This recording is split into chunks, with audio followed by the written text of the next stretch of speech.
เลยแตกตั้งแต่ครั้งแรกได้มาพบน้องงามแท้เดสาวบ้านจุดสองพบสาวเวียงทองแล้วบ่อยากลางานบุญพระเวทเป็นเหตุให้ดันดนมาหนุ่มวงดนตรีนักร้องบ้านป่าได้มาพบหน้าแล้วก็สุขอย่างไรได้นั่งยังกาดูดเหล้าให้กับแม่ควันยืนเบิ่งเดือนดาวในยามค่ำคืนลมดาวเย็นซื่นแสงเดือนส่องสายยิ่งสาวบ้านจุดสองขอยอมความมีน้ำใจอ้ายเสพดนตรีน้องก็ยังได้มีน้ำใจโอบเกื้อหนุนดังสายน้ำลิไหลมาพบสายน้ำสองดังอ้ายและน้อง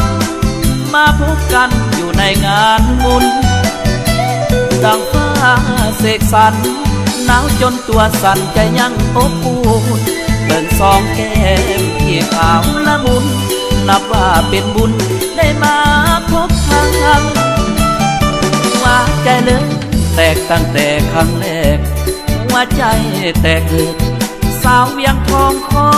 เรื่องหินเหิบเห็นใจอายเถิดแม่ยอดตาวางหนุ่มวงดนตรีคนนี้ลงพักลงคานสาวเวียงทองจุดสองตาวาขอฝากฟังหัวใจแด่นาง